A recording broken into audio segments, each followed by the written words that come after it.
Hello student, स्वागत है आपका क्विक इको में। तो हमने इकोनॉमिक्स टर्म्स के डेफिनेशन एक लाइन में हम कर रहे थे अल्फ़ाबेटिकल ऑर्डर में। तो हमने ए से डी तक के हमने सारे टर्म्स देख लिए थे और आज हम पार्ट 2 में उसके आगे के टर्म्स देखेंगे। ई एफ जी ये वाले टर्म्स देखेंगे। तो चलिए स्टार्ट करते हैं। देखिए, तो हमारा पहला टर्म है इक्विलिब्रियम। अब हमेशा जब हम पढ़ने जाते हैं तो हमें बार बार ये टर्म आएगा इक्विलिब्रियम। तो उसका मतलब क्या होता है? तो इक्विलिब्रियम एक ऐसा सिचुएशन है जहाँ पे सारे कंज्यूमर और जो फर्म्स हैं वो मार्केट में एकदम मैच करते हैं, यानी कि जितना प्रोडक्शन हो रहा है, जितना भी प्रोडक्शन हो रहा है उतना कंजम्पशन हो जा रहा है, यानी कि दोनों चीज़ें एकदम इक्विलिब्रियम में। Production is equal to consumption, demand is equal to supply, ये सब कुछ इक्विलिब्रियम में है, मतलब सब कुछ बराबर है। उसी को ही हम इक्विलिब्रियम कहते हैं। अब है हमारा एक्सेस डिमांड। तो एक्सेस डिमांड क्या होता है? देखिए, एक्सेस डिमांड कब हो जाता है? जब हमारी सप्लाई बहुत ज़्यादा हो गई हो। मान लीजिए कि हमने बहुत ज़्यादा कुछ बना लिया। देखिए, जब हमने बहुत ज़्यादा कुछ बना लिया, हमने बनाया, सॉरी, मैं एक्सेस सप्लाई समझा रही हूँ यहाँ पे। देखिए, एक्सेस डिमांड की बात करते हैं। तो डिमांड कब होती है? जब जो हमारा इफ एट मार्केट प्राइस, यानी कि जो मार्केट प्राइस चल रहा है, डिमांड एक्सीड मार्केट सप्लाई, यानी कि डिमांड ज़्यादा हो जाए किससे? सप्लाई से। It is said to be excess demand exist. देखिए, ये हमेशा मार्केट प्राइस पे ही हम देखते हैं डिमांड और सप्लाई के बीच का जो ये रिलेशन है। तो अगर मान लीजिए डिमांड ज़्यादा हो गया सप्लाई से तो वो एक्सेस डिमांड कहलाएगा। इसी के अपोजिट अगर सप्लाई ज़्यादा हो गया डिमांड से तो वो एक्सेस सप्लाई कहलाएगा। अब इसका क्या मतलब होता है? डिमांड का मतलब होता है, यानी कि हम किसी चीज़ों को बहुत ज़्यादा पसंद कर रहे हैं, हम उसको डिमांड ज़्यादा कर रहे हैं खरीदने की, लेकिन उसकी सप्लाई ज़्यादा नहीं हो पा रही है, तो इसको तो हमारी ज़्यादा डिमांड हो जाएगी। इसी तरह से कोई चीज़ बहुत ज़्यादा बन गया है लेकिन हम उसकी डिमांड ही नहीं कर रहे हैं, तो उसको हम बोलते हैं एक्सेस सप्लाई। उस टाइम सप्लाई ज़्यादा होगी है डिमांड से। अब आता है इकोनॉमिक एजेंट और यूनिट्स। ये क्या होते हैं?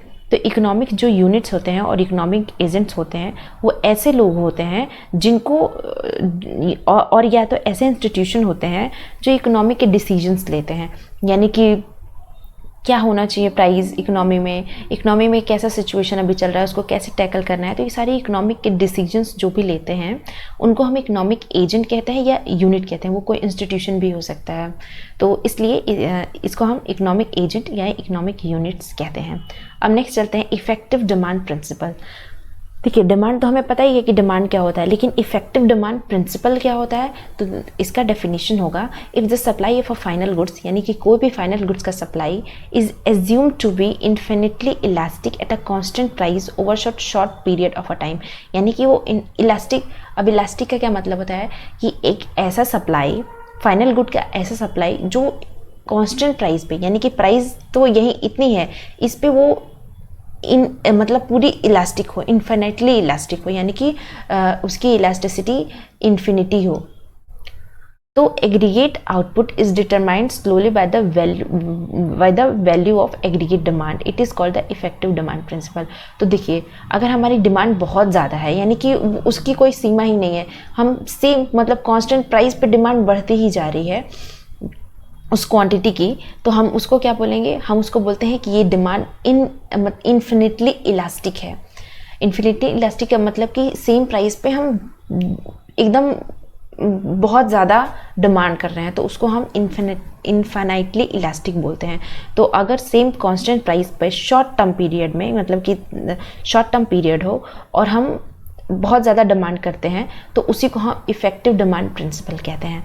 अब एंटरप्रेन्योरशिप किसे कहते हैं? देखिए, किसी भी प्रोडक्शन के लिए 4 चीज़ का होना ज़रूरी है: लैंड, लेबर, कैपिटल और एंटरप्रेन्योरशिप। एंटरप्रेन्योरशिप एक बहुत इंपॉर्टेंट टर्म है। एंटरप्रेन्योरशिप क्या करता है कि ये किसी भी ऑर्गेनाइजेशन के टास्क को चलाता है, मतलब कि जो भी प्रोडक्शंस होते हैं, और ये प्रोडक्शंस में रिस्क लेता है। यही होता है जो प्रोडक्शन में रिस्क लेके प्रोडक्शन करता है। उसको पता नहीं होता है कि मार्केट में प्रोडक्शन होने के बाद कैसा रिएक्शन होगा, उसको लोग पसंद करेंगे या नहीं करेंगे, लेकिन फिर भी ये रिस्क लेके उस चीज़ का प्रोडक्शन करता है, अपना पैसा उसमें डालता है, तो उसको ही हम एंटरप्रेन्योरशिप कहते हैं। आई होप आप लोग को समझ में आया होगा। फिर आते हैं एक्सपोर्ट्स। तो एक्सपोर्ट्स क्या होता है? Sale of goods and services by the domestic country to the rest of the world. यानी कि मान लीजिए कि हमारा कंट्री इंडिया है, अगर इंडिया अपने देश से दूसरे सारे देशों में कोई भी गुड्स या सर्विसेज भेजता है तो हम उसको एक्सपोर्ट कर कहेंगे। यानी कि अपने देश से दूसरे देशों में एक्सपोर्ट कर देना, भेज देना, तो हम इसको एक्सपोर्ट कहते हैं। और यही चीज़ अगर दूसरे देशों से हमारी इंडिया में आता तो हम उसको इंपोर्ट कहते हैं। तो इंडिया से भेजी जाने वाली चीज़ें एक्सपोर्ट कहलाएंगी और बाहर से आने वाली चीज़ें हम इंडिया के टर्म में इंपोर्ट कहलाएंगी। इसी तरह से उनके लिए उल्टा हो जाएगा, ये जो भेजेंगे ये अपने देश में बोलेंगे हम एक्सपोर्ट कर रहे हैं, और इंडिया जो देगी तो अपने देश में कहेंगे कि इंडिया से हम इंपोर्ट कर रहे हैं। एक्सटर्नल सेक्टर क्या होता है? ये रिफर्स करता है इकोनॉमिक ट्रांजैक्शंस। मतलब एक्सटर्नल सेक्टर का मतलब कि बाहर से कोई सेक्टर है, तो ये it refers economic transaction of domestic country with the rest of the world. यानी कि हमारे डोमेस्टिक कंट्री में पूरी बाहर से कौन कौन से इकोनॉमिक ट्रांजैक्शंस हो रहे हैं उसको हम एक्सटर्नल सेक्टर कहते हैं। यानी कि मान लीजिए कि FDI आ रहा है भारत में, FPI आ रहा है भारत में, तो ये सब क्या है? FDI foreign direct investment, foreign portfolio investment, ये सब एक्सटर्नल सेक्टर्स हैं। उनके ट्रांजैक्शंस हमारे डोमेस्टिक कंट्री में हो रहे हैं तो उसको हम एक्सटर्नल सेक्टर बोलते हैं। नेक्स्ट है हमारा एक्स एंटे कंजम्पशन। तो देखिए बहुत टाइम जब हम बुक्स पढ़ेंगे तो उसमें ये टर्म्स आता है एक्स एंटे, एक्सपोस्ट, एक्स एंटे इन्वेस्टमेंट। तो ये क्या है? तो वो सारे प्लान कंजम्पशन जो कि हम पहले करते हैं। यानी कि हम प्लानिंग क्या करते हैं कि आज हम इतने वाले दिन में ये करेंगे, या हमारा आने वाला बर्थडे आने वाला है तो हम ये चीज़ें प्लान करते हैं कि हम ये चीज़ें खरीदेंगे, तो उसको हम बोलते हैं एक्स एंड कंजम्पशन। यानी कि कंजम्पशन से पहले ही प्लान कर लेना। एक्स एंड इन्वेस्टमेंट क्या होता है कि ये वैल्यू ऑफ प्लान्ड इन्वेस्टमेंट। यानी कि मान लीजिए कि हमें कुछ इन्वेस्ट करना है, हमें कोई बिजनेस खोलना है, तो उसके पहले ही तो हम प्लान करेंगे ना कि इतने सारे पैसे हमें कहाँ से लाने हैं, इतने सारे पैसे की ज़रूरत पड़ेगी, तब जाके हम कोई मशीनरी बैठाएंगे, तब जाके हम प्रोडक्शन करेंगे। तो ये सारा एक्स एंड इन्वेस्टमेंट, यानी कि इन्वेस्टमेंट से पहले जो प्लानिंग करते हैं उसे कहते हैं। अब एक्स एंड का एक्चुअल मतलब क्या है? जो भी प्लान वैल्यू है of the variable as oppose to actual value. यानी कि एक्चुअल वैल्यू से पहले ही हम प्री प्लान कर लेते हैं, उसको हम एक्स एंड बोलते हैं। और एक्स पोस्ट किसे बोलते हैं? कि जब एक्चुअल और realise value of a variable as opposed its plan value. यानी कि जो हमने प्लान किया था उसके अपोजिट एक्चुअल वैल्यू अगर आ रहा है तो उसको हम बोलते हैं एक्स पोस्ट। अब नेक्स्ट है हमारा expenditure method of calculating national income. तो अब देखिए नेशनल इनकम को कैलकुलेट करने के 3-4 मेथड है, expenditure method, income method.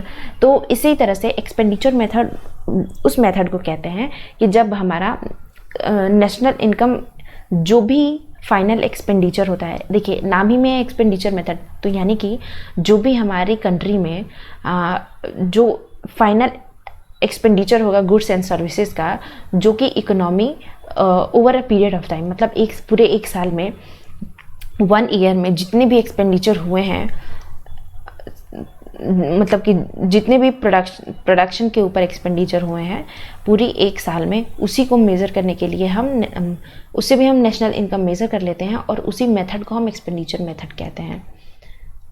Next है हमारा एक्सटर्नलिटीज़। तो देखिए एक्सटर्नलिटीज़ का मतलब होता है कि कोई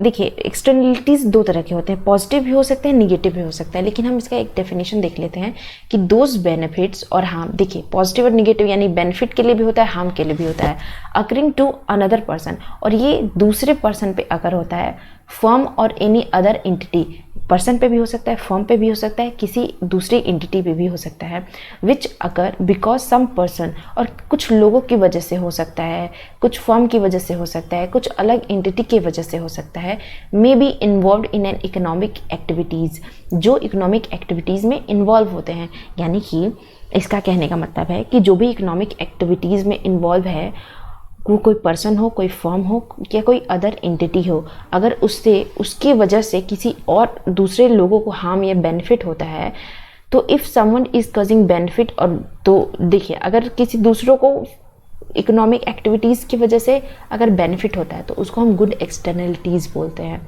टू अनदर, दूसरे के लिए गुड एक्सटर्नलिटीज़ है।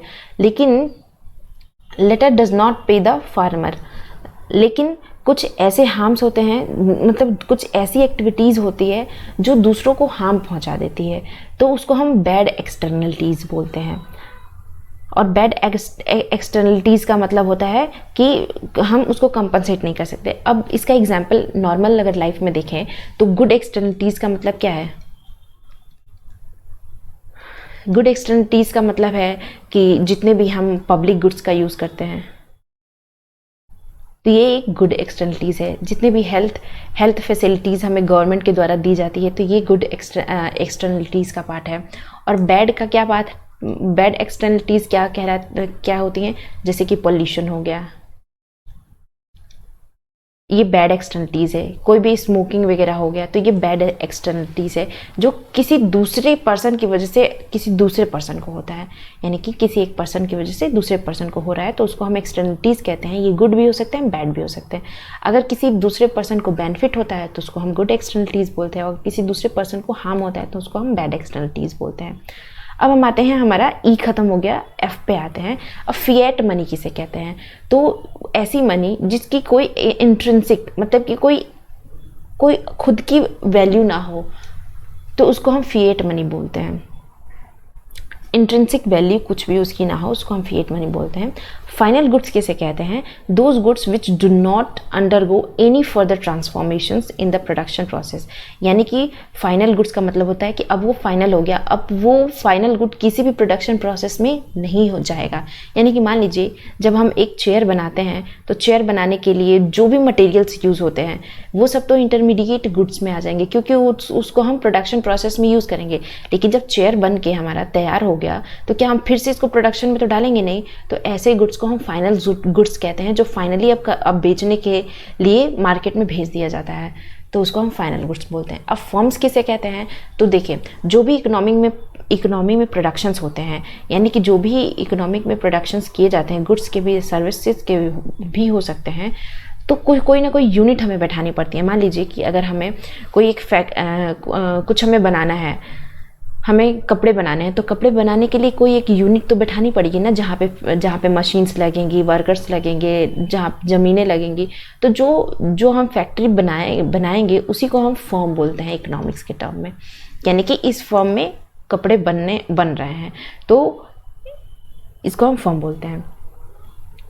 अब देखिए फिजिकल पॉलिसी क्या होता है? दो तरह की पॉलिसी हमारे इंडिया में है। एक तो फिजिकल पॉलिसी जो कि गवर्नमेंट बनाती है, और एक मॉनेटरी पॉलिसी जो कि मॉनेटरी अथॉरिटी बनाती है, यानी कि आरबीआई। और गवर्नमेंट का मतलब क्या है कि हमारा फाइनेंस कमीशन।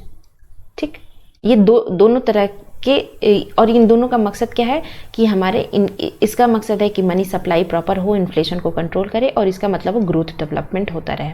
तो दोनों अपना टाइम टू टाइम इकोनॉमी में बैलेंस करने के लिए अपनी पॉलिसीज़ बनाते रहते हैं। तो फिजिकल पॉलिसी में गवर्नमेंट क्या करती है कि गवर्नमेंट की स्पेंडिंग कैसे हो, गवर्नमेंट का क्या काम होता है? टैक्स इम्पोज करना, अलग अलग जगहों में पैसे देना, स्कीम्स चलाना। तो ये जितने भी काम होते हैं जिस पॉलिसी के थ्रू होते हैं, उसको हम फिजिकल पॉलिसी कहते हैं। अब आते हैं फिक्स्ड एक्सचेंज।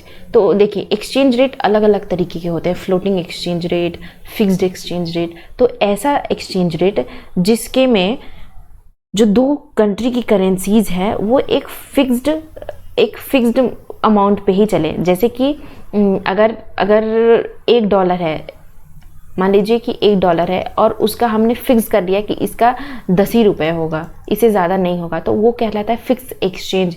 कि हमने ऑलरेडी फिक्स कर रखा है कि $1 10 ही होगा, इससे किसी भी तरह का मार्केट का कोई भी प्रभाव नहीं पड़ेगा, तो उसको हम बोलते हैं फिक्स्ड एक्सचेंज। नेक्स्ट चलते हैं हम फ्लेक्सिबल फ्लोटिंग एक्सचेंज रेट। अब इसे ये क्या होता है? जो फिक्स्ड रेट होता है वो ऑलरेडी फिक्स कर लिया जाता है, लेकिन फ्लेक्सिबल में हम फिक्स नहीं करते हैं, हम मार्केट फोर्सेस पे ही छोड़ देते हैं कि जो भी मार्केट फोर्सेस किसी के बिना इंटरवेंशन के जो भी मार्केट फोर्सेस डिसाइड करता है, उसी की वैल्यू हमारी डिमांड और सप्लाई पे, उसका इफेक्ट डिमांड और सप्लाई पे होगा, और उसी के तो हमारी करेंसी की वैल्यू डिसाइड होगी। तो यानी कि आप कभी कभी देखते हैं कि $1 की वैल्यू कभी 80 रुपीज़ हो जाती है, कभी 70 रुपीज़ हो जाती है। तो ये कैसे होती है? तो ये होती है फ्लोटिंग एक्सचेंज रेट के द्वारा, ताकि ये वैल्यू कोई डिसाइड नहीं करता, ये मार्केट फोर्सेस डिसाइड करते हैं कि कितनी वैल्यू होगी। अब देखते हैं फ्लो वेरिएबल्स। तो फ्लो वेरिएबल्स देखिए, एक स्टॉक वेरिएबल होता है और एक फ्लो वेरिएबल होता है। तो फ्लो वेरिएबल हमेशा हम किसी with in a period of a time देखते हैं। जैसे कि मान लीजिए कि हम नेशनल इनकम निकालते हैं, तो नेशनल इनकम हम हर साल का देखते हैं कि हर साल का कितना नेशनल इनकम हुआ, क्या हुआ। लेकिन स्टॉक वेरिएबल जो हम अब जैसे कि मान लीजिए कि कोई हम इनकम देख रहे हैं कि अभी तक इनकम कितना हुआ है, इंडिपेंडेंस के बाद लोगों की क्या इनकम रही है, तो उसको हम स्टॉक वेरिएबल कहेंगे। लेकिन फ्लो में हम एक ही साल का एक ही पीरियड लेते हैं, एक ही साल की चीज़ों को देखते हैं। अब फॉरेन एक्सचेंज और फॉरेन करेंसी का क्या मतलब होता है? ऐसी करेंसी मतलब जो डोमेस्टिक करेंसी को छोड़ के जितनी भी करेंसी हैं उनको हम फॉरेन एक्सचेंज या फॉरेन करेंसीज के नाम से जानते हैं। जैसे कि डॉलर, पाउंड, एन, युआन, ये जितनी भी करेंसीज हैं वो सब फॉरेन करेंसीज कहलाती हैं, रुपीज़ को छोड़ के, क्योंकि रुपीज़ तो हमारी डोमेस्टिक करेंसी होगी और बाकी जितनी दिनार से लेके जितनी भी करेंसीज हैं वो सब फॉरेन करेंसीज में आएंगी। फॉरेन एक्सचेंज रिजर्व किसे कहते हैं? तो फॉरेन असेट्स, यानी कि foreign assets held by the central bank of the country. तो यानी कि जो भी एक्सचेंज जो हमारी कंट्री के सेंट्रल बैंक के द्वारा किए जाते हैं उसको फॉरेन एक्सचेंज रिजर्व कहते हैं। और ये सारे काम हमारे सेंट्रल बैंक करती है। अब 4 फैक्टर ऑफ प्रोडक्शन, अभी मैंने कुछ देर पहले बताया था कि कोई भी प्रोडक्शन करने के लिए 4 फैक्टर जिम्मेदार होते हैं। पहला तो होता है लैंड, लेबर, कैपिटल और एंटरप्रेन्योरशिप। तो ये बार बार नहीं बोलेगा, अगर जब हम बुक्स पढ़ेंगे तो बार बार नहीं बोलेगा कि land, labour, capital, entrepreneurship are in, मतलब ऐसा बार बार नहीं लिखेगा। तो वो लिख देगा 4 फैक्टर ऑफ प्रोडक्शन। तो आपको पता होना चाहिए कि कितने फैक्टर्स हैं प्रोडक्शंस के। तो ये 4 फैक्टर्स हैं जिससे कोई भी प्रोडक्शंस होने के लिए ये 4 फैक्टर होना बहुत ज़रूरी है। अब आते हैं हम नेक्स्ट की फर्म सप्लाई कर्व। तो देखिए, जब फर्म सप्लाई करती है, मतलब फर्म कोई भी चीज़ बनाती है तो उसके कुछ सप्लाई कर्व भी होते हैं। देखिए, ये डिमांड कर्व है और सप्लाई कर्व ऊपर होता है। तो सप्लाई कर्व क्या शो करती है कि level of output that a profit maximise firm will choose to produce at a different value of the market price. यानी कि ऐसा लेवल ऑफ आउटपुट का ऐसा लेवल जो प्रॉफिट मैक्सिमाइज करने के लिए चूज करती है डिफरेंट वैल्यू और मार्केट प्राइस के डिफरेंट वैल्यू पे वो कितना उसको प्रोडक्शन करना है, कितना सप्लाई करना है, कब सप्लाई करना है, तो ये फर्म डिसाइड करती है। और किस लिए? प्रॉफिट मैक्सिमाइजेशन के लिए। आते हैं फिक्स्ड इनपुट। तो देखिए, कोई भी फिक्स्ड इनपुट शॉर्ट टर्म के लिए ही किया जाता है, बाकी तो हमें अब फिक्स्ड इनपुट किसे कहते हैं? मान लीजिए इकोनॉमी में कोई प्रोडक्शन हो रहा है तो हमें कुछ ना कुछ इनपुट तो लगाना ही पड़ता है उसमें। तो ऐसा इनपुट जो फिक्स हो, वो भी शॉर्ट टर्म के लिए, उसमें कोई वेरिएबल चेंज ना हो। जैसे मान लीजिए कि हमने एक लैंड ले लिया, तो ये क्या है? एक फिक्स्ड इनपुट है कि हमने एक लैंड ले लिया। क्या हम लैंड को बार बार चेंज तो करेंगे नहीं, हमने लैंड ले लिया तो ले लिया। तो ऐसे इनपुट को जो फिक्स्ड है, अब इसमें चेंजेस नहीं होंगे। लेकिन अगर हम लेबर लेंगे तो लेबर में चेंजेस होते रहते हैं, तो ये सारे वेरिएबल इनपुट कहलाएंगे। अब हम चलते हैं नेक्स्ट पे। अब देखिए, हम एफ खत्म कर लिया, अब जी पे आते हैं। तो जीडीपी डिफ्लेटर क्या होता है? तो जीडीपी डिफ्लेटर एक इन्फ्लेशन को मेजर करने का एक तरीका है, और जिसमें हम जिसका फॉर्मूला होता है, जब हम नॉमिनल जीडीपी से रियल जीडीपी को डिवाइड कर देते हैं और इनटू 100, तो इसी को हम जीडीपी डिफ्लेटर कहते हैं। ये इन्फ्लेशन मेजर करने का एक तरीका है। अब गवर्नमेंट एक्सपेंडिचर मल्टीप्लायर किसे कहते हैं? तो देखिए, मल्टीप्लायर का मतलब होता है कि मनी सप्लाई जितनी भी है इकोनॉमी में, उसको हाई पावर्ड मनी से डिवाइड कर देते हैं। अब मनी सप्लाई और हाई पावर्ड मनी में आप लोगों को जब एम वाला सेक्शन आएगा उसमें मैं आप लोगों को पढ़ाऊंगी। अब गवर्नमेंट एक्सपेंडिचर मल्टीप्लायर क्या होता है?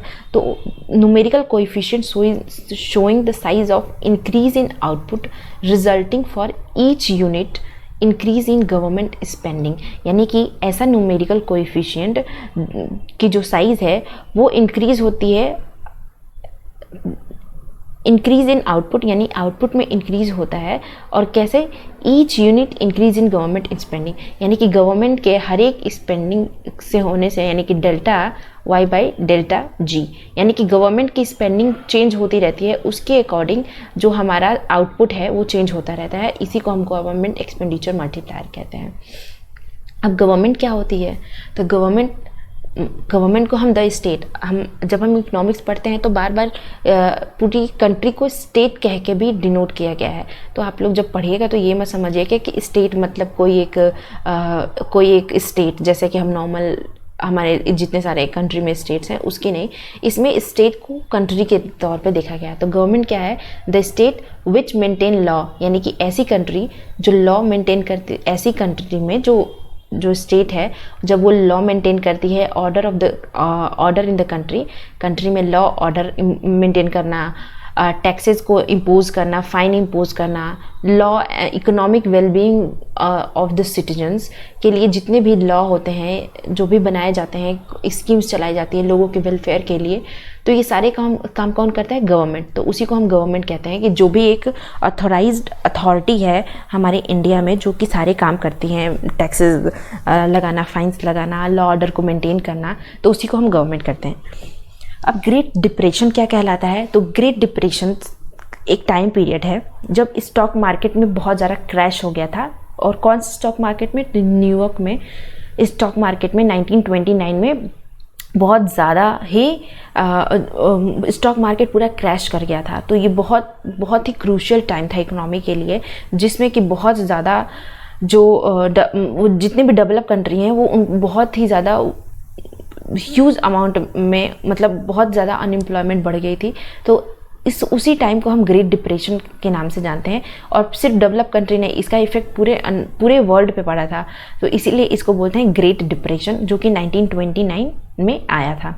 अब आते हैं ग्रॉस डोमेस्टिक प्रोडक्ट। तो जीडीपी क्या कहलाता है, तो जीडीपी का मतलब होता है कि वो सारे प्रोडक्शंस जो कि मतलब वो सारे गुड्स एंड सर्विसेज के प्रोडक्शन जो हमारी टेरिटरी के अंदर, यानी कि हमारे जो भी डोमेस्टिक टेरिटरी के अंदर होता है, उसको हम क्या बोलते हैं, जीडीपी बोलते हैं। जैसे मान लीजिए कि हमारी कंट्री इंडिया है, मान लीजिए इंडिया है, तो इंडिया में जितने भी लोग हैं वो भले फॉरेन से आए हों या कहीं से भी आए हों, अगर वो काम कर रहे हैं यहाँ पे, इसके अंदर प्रोडक्शन हो रहा है, तो वो सब कुछ जीडीपी के अंदर आएगा। यानी कि वो सारे एग्रीगेट वैल्यू, यानी कि सभी एग्रीगेट गुड्स एंड सर्विसेज जो कि प्रोड्यूस किए जाते हैं with in the domestic territory, यानी कि हमारे ही टेरिटरी के अंदर, जिसमें मतलब कि जो क्या करता है, replacement of investment of the depreciation of capital stock, ये सब कुछ भी इंक्लूड करता है, तो उसको हम जीडीपी कहते हैं। अब नेक्स्ट चलते हैं कि ग्रॉस फिजिकल डेफिसिट किसे कहते हैं। तो ग्रॉस फिजिकल डेफिसिट का मतलब होता है the excess of total government expenditure over revenue receipt and capital receipt that do not create debt. तो देखिए, यानी कि ऐसे गवर्नमेंट का जब एक्सपेंडिचर बहुत ज़्यादा हो जाए, यानी कि गवर्नमेंट खर्चा ज़्यादा करे, और जबकि उसको जो प्रॉफिट, मतलब जो उसको पैसे मिलते हैं गवर्नमेंट को, जो रेवेन्यू मिलती है और या कैपिटल रिसीट जो भी मिलता है, उससे भी ज़्यादा उसके खर्चे हो जाएं, तो उसको हम ग्रॉस फिजिकल डेफिसिट कहते हैं। यानी कि पूरा फिजिकल डेफिसिट हमारे यहाँ हो रहा है। फिर ग्रॉस इन्वेस्टमेंट किसे कहते हैं, वो सभी इन्वेस्टमेंट, यानी कि जो कि additional capital stock which also include replacement for the wear and tear which the capital stock undergoes. इसका मतलब होता है कि वो सभी इन्वेस्टमेंट जिसमें मशीन की टूट फूट से संबंधित जो भी रिप्लेसमेंट किए जाते हैं, उससे लेके जो भी स्टॉक क्रिएट किए जाते हैं, कैपिटल स्टॉक, उन सबको इंक्लूड करके जो इन्वेस्टमेंट किए जाते हैं उसे ग्रॉस इन्वेस्टमेंट कहते हैं। यानी कि इतना खर्च किया जा रहा है किसी चीज़ पे कैपिटल को प्रोड्यूस करने के लिए। अब आते हैं जीएनपी किसे कहते हैं। तो देखिए, अभी हमने जीडीपी पढ़ा था, जीडीपी, अब हम जीएनपी पढ़ेंगे। तो जीडीपी और जीएनपी में एक छोटा सा डिफरेंस है, जैसे कि जीडीपी में हम अपनी डोमेस्टिक टेरिटरी, मान लीजिए कि ये इंडिया है, तो इंडिया के अंदर जो भी प्रोडक्शंस हो रहे हैं तो उसको हम जीडीपी कहते हैं। लेकिन जीएनपी में इंडिया के लोग, मतलब कि इंडिया के सिटीजन्स ऑफ इंडिया जब बाहर जाके भी अगर जो भी प्रोडक्शन कर रहे हैं या जो कुछ भी कमा रहे हैं, वो सब जीएनपी का पार्ट कहलाता है। यानी कि अपनी सिर्फ इंडिया के लोग ही होने चाहिए, वो कहीं भी काम करते हैं, अगर वो कुछ प्रोड्यूस कर रहे हैं तो उसको हम जीएनपी का पार्ट मानते हैं। और इसको एक फॉर्मूले के तरीके से भी देख सकते हैं कि जीडीपी यानी कि जीडीपी, यानी कि जो डोमेस्टिक टेरिटरी में जो है वो तो होंगे ही, plus net factor income from abroad, और जो इनकम फैक्टर जो हमारा अब्रॉड से आता है वो, लेकिन सिर्फ इंडिया के सिटीजन्स ही होने चाहिए, यानी कि जो भी एग्रीगेट इनकम हो रहा है वो made by all citizens of the country, यानी कि उस कंट्री के सिटीजन्स के द्वारा ही होने चाहिए, किसी भी फॉरेनर्स के द्वारा नहीं होने चाहिए। मान लीजिए कि हमारी जीडीपी में फॉरेन कंट्री के भी लोग हैं, उसको भी इंक्लूड किया जाता है क्योंकि हमारी डोमेस्टिक टेरिटरी के अंदर होता है, लेकिन जीएनपी में हम ये सारे फॉरेन कंट्री से रिलेटेड जो भी इनकम जनरेट हुई है उसको माइनस कर देते हैं, यानी कि जो net factor income from abroad आता है इंडियन के सिटीजन का उसको तो प्लस करते हैं, लेकिन जो हमारी डोमेस्टिक टेरिटरी में जो फॉरेनर सिटीजन्स हैं उनके द्वारा कमाए गए इनकम को हम माइनस कर देते हैं जीएनपी में। तो इसको ध्यान रखिएगा, ये छोटा सा डिफरेंस है बस। अब ग्रॉस प्राइमरी डेफिसिट क्या होता है, तो देखिए फिजिकल डेफिसिट, जो हमने फिजिकल डेफिसिट अभी पढ़ा ऊपर, जब हम इंटरेस्ट पेमेंट को माइनस करते हैं, इंटरेस्ट पेमेंट का मतलब होता है कि वो सारे पेमेंट जो हमने कर्जा लिए थे, यानी कि जो हमने बोरोइंग की थी उस पे हम इंटरेस्ट पेमेंट कर रहे हैं, यानी कि किसी से अगर हम उधार लेते हैं, मान लीजिए 10 रुपये हमने लिया, तो वो क्या बोलता है कि सुनो 10 रुपये तो मैं तुम्हें दूंगा, लेकिन उस पर 2 रुपये का इंटरेस्ट भी लगेगा हर साल। तो वो जो 2 रुपये पेमेंट किए जाते हैं उसको हम प्राइमरी डेफिसिट में नहीं रखते हैं, क्योंकि वो तो हमने पिछले साल के लिए उधार लिए थे, उसको हम पेमेंट कर रहे हैं, तो प्राइमरी डेफिसिट में पिछले बार की उधारी को हम नहीं लेते हैं। तो ये डिफरेंस है ग्रॉस प्राइमरी डेफिसिट और ग्रॉस फिजिकल डेफिसिट में। अब हम चलते हैं नेक्स्ट। अब देखिए हाई पावर्ड मनी क्या होता है, जी हमारा हो गया, अब हम एच पे आते हैं।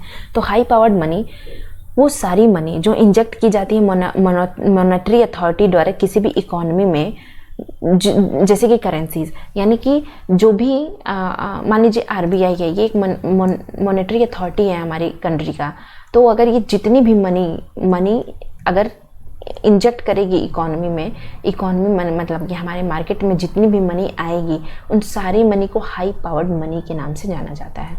अब हाउस होल्ड किसे कहते हैं, ये हाउस होल्ड कोई फैमिलीज हो सकती है, कोई इंडिविजुअल हो सकता है, who supply factor for the productions to the firm and which buy the goods and services from the firms, यानी कि हाउस होल्ड उसे कहते हैं जो फर्म से कुछ ना कुछ खरीदता है, उसी को हम हाउस होल्ड बोलते हैं।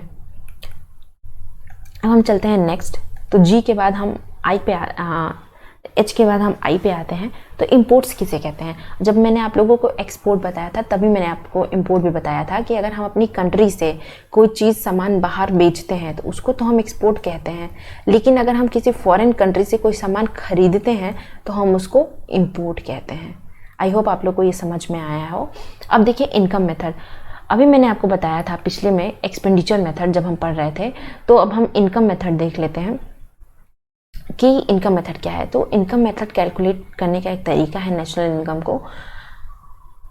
ये क्या करता है, मेजर करता है aggregate value of final factor payment में, मतलब इनकम जो भी इकोनॉमी में एक over period of the time में जो भी इनकम जनरेट हुई है उसको कैलकुलेट करने के लिए जो मेथड का यूज़ करते हैं उसको इनकम मेथड कहते हैं।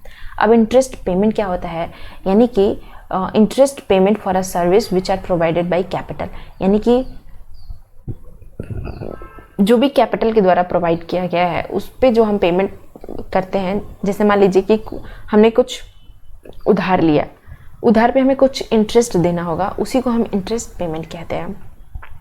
अब देखिए इंटरमीडिएट गुड्स क्या होते हैं। तो गुड्स कई तरीके के होते हैं, primary goods, intermediate goods and final goods. तो फाइनल गुड्स मैंने अभी आप लोगों को पीछे बताया कि फिर से इसको हम प्रोडक्शन प्रोसेस में नहीं यूज़ कर सकते हैं, लेकिन इंटरमीडिएट गुड्स ऐसे गुड्स होते हैं कि ये प्रोडक्शन के दौरान इनका यूज़ किया जाता है।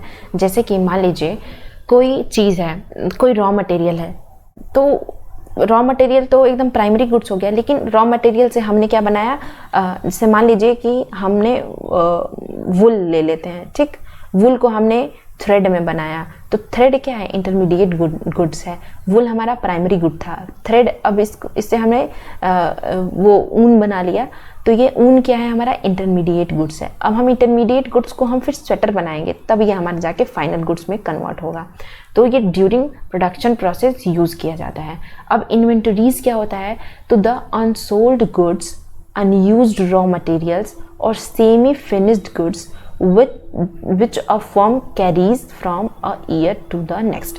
अब देखिए क्या होता है, जब दिवाली आती है तो दिवाली में बहुत सारी मूर्ति, दिए और बहुत सारे लड़िया, ये सारी चीज़ें तो हम मार्केट में देखते हैं। लेकिन क्या आपने कभी सोचा है कि ये जो जितने भी चीज़ें हम देख रहे हैं, जितने भी गुड्स देख रहे हैं, जितने भी मटेरियल्स हम देख रहे हैं, बहुत सारे ऐसे कुम्हार होंगे जो दिए बना रहे होंगे, लेकिन कुछ ज़्यादा दिए नहीं बना पाए, उनका मटेरियल भी बच गया हो, और जो दिए आधे ही बेच पाए हो, आधे दिए बच गए हो। तो दिवाली के बाद उन दियों का, उन सब चीज़ों का यूज़ क्या होता है? तो ये सब चीज़ क्या कहलाते हैं? इन्वेंटरीज कहलाते हैं, क्योंकि इनको रख दिया जाता है कि अब ये सारे अनसोल्ड गुड्स हो गए, अब इनको सोल्ड नहीं किया गया है, तो इन सबको क्या किया जाता है? इनको रख दिया जाता है और फिर नेक्स्ट ईयर फिर से इसको कैरी किया जाता है नेक्स्ट ईयर के लिए।